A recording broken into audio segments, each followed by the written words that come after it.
Thanks very much, Mel.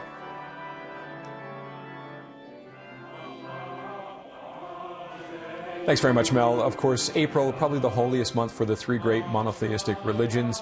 For Muslims, Ramadan is coming up in a couple of weeks. For Jewish people, it is Passover starting today. And of course, for Christians, this is Easter weekend, Good Friday, and of course, Easter Sunday, the holiest days for them. But the COVID crisis is forcing many churches to turn to broadcasting to the masses online because of the total ban on public gatherings in place. Thomas Cardinal Collins has been celebrating Mass online since the ban began and will continue to do so. In fact, he just came from a Mass just now and joins us this morning. Your Eminence, thank you very much for joining us this morning.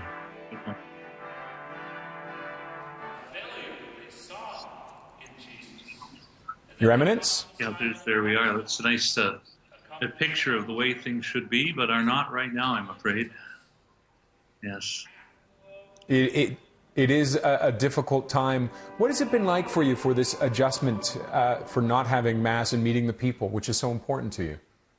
No, it is terrible. It's obviously not what it's meant to be.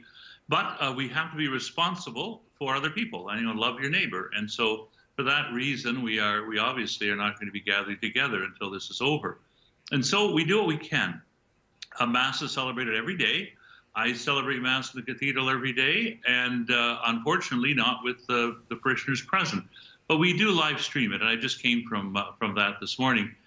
We have Mass, we have the Rosary, we have the Angelus, and we do that every single day. So we pray that this will be over soon, but it'll be over sooner if we are all very strict in the rules to stay home and things like that.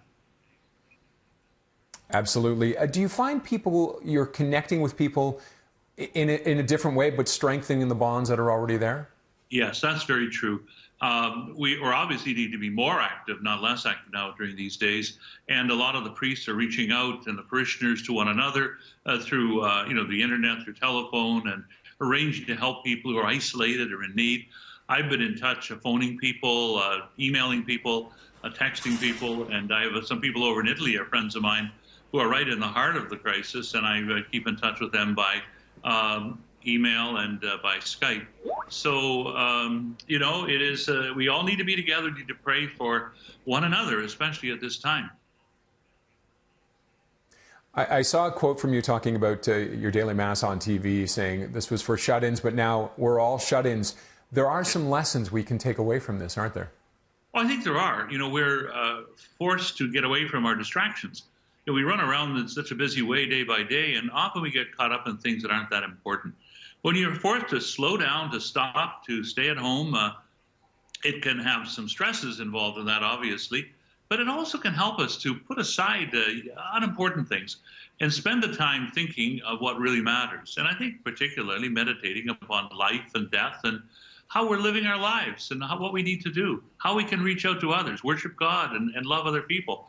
We're forced, in a sense, to become like monks, you might say, or like these contemplative monks who spend their time in prayer and in a certain degree of, might call, social isolation. It can either be a frustrating thing or it can be a fruitful thing, and it's up to us to decide what it will be. Will that be the focus of your Masses on Friday and Sunday?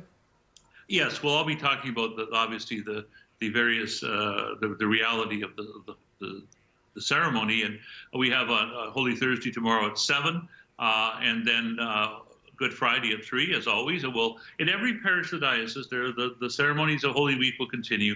We have the Easter Vigil on Saturday night, and then at 10 o'clock, we'll be having the Great Easter Mass, but with a whole celebration, but with no parishioners present. So we celebrate the resurrection. We live in a world of war, civil strife, famine, and plague. That's where we're called to love God, not somewhere else. So we try to serve God where we are, and He'll give us strength to do it. All right. Your Eminence, thank you very much for joining us this morning. It's a pleasure. God bless. And for a link to the online Easter celebrations at St. Michael's Cathedral, go to our website, citynews.ca. We'll have more on Breakfast Television coming up after the break.